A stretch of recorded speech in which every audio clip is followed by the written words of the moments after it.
Jesus answered her, "If you knew God's gift and who it is who says, 'Give me a drink,' you would have asked him, and he would have given you living water. Are you greater than our father Jacob, who gave us the well and who used to drink from it himself and his sons and his cattle also?" Jesus answered her, "Everyone who drinks this water will be thirsty again. But whoever drinks the water that I gave him will never be thirsty again,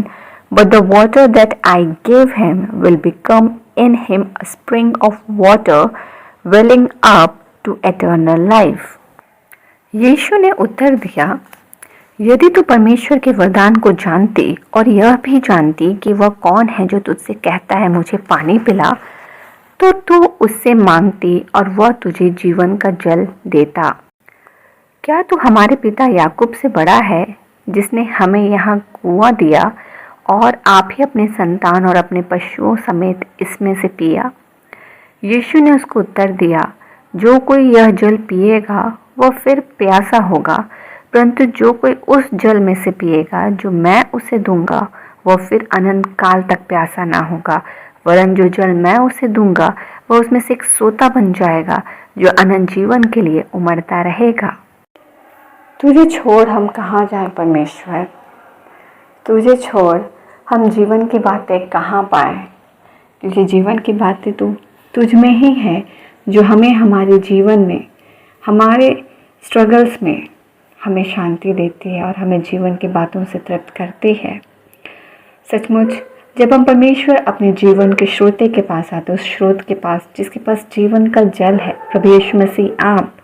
हम जब आपके पास आते हैं मेरे परमेश्वर, हम तृप्त हो पाते हैं।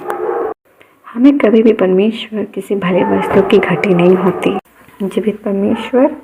हम प्रार्थना करते हैं मेरे पिता परमेश्वर कि आज का दिन जब तू हमें आशीषित करता है और हमें परमेश्वर हमारे जीवन में एक और दिन के साथ हमें गवाह ठहराता है कि जहाँ हम किसी भली वस्तु के साथ घटी में नहीं रहे, हम इन बातों के लिए तुझे धन्यवाद देते हैं और हमें परमेश्वर अपने कंसर्न में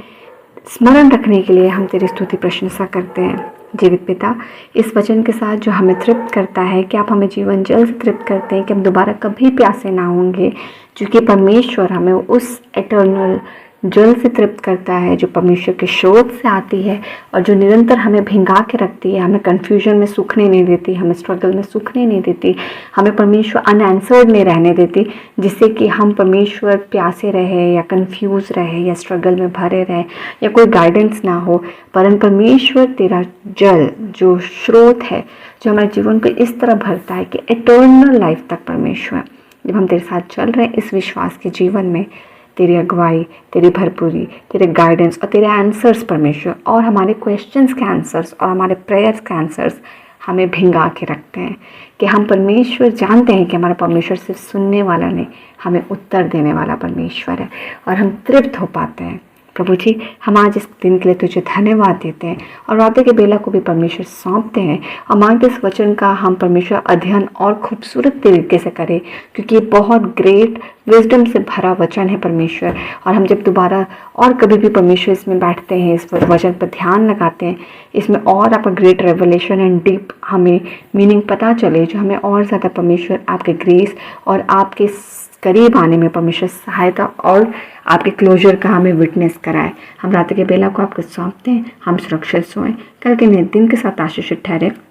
सारी बातों के लिए तुझे धन्यवाद देते हैं जो तू हमारे जीवन में कार्य करता और हम उसके गवाह ठहरते हैं। कल का दिन भी यीशु में आशीषित और जीवन गवाहियों से आपको महिमा मिले। हम स्तुति प्रशंसा का भेंट आपकी वेदी में चढ़ाते हैं, इन प्रार्थना को आपकी वेदी में सौंपते हैं, वचन को यीशु के नाम से अपने जीवन में ग्रहण करते हैं कि वो और फ्रूटफुल हो हमारे जीवन में और हमारी सारी बातों से परमेश्वर आपको महिमा मिले। धन्यवाद के साथ इन सभी प्रार्थना को मांगते हैं पिता। धन्यवाद सुनिए, स्व के रात में ग्रहण कीजिए यीशु के नाम से, आमीन।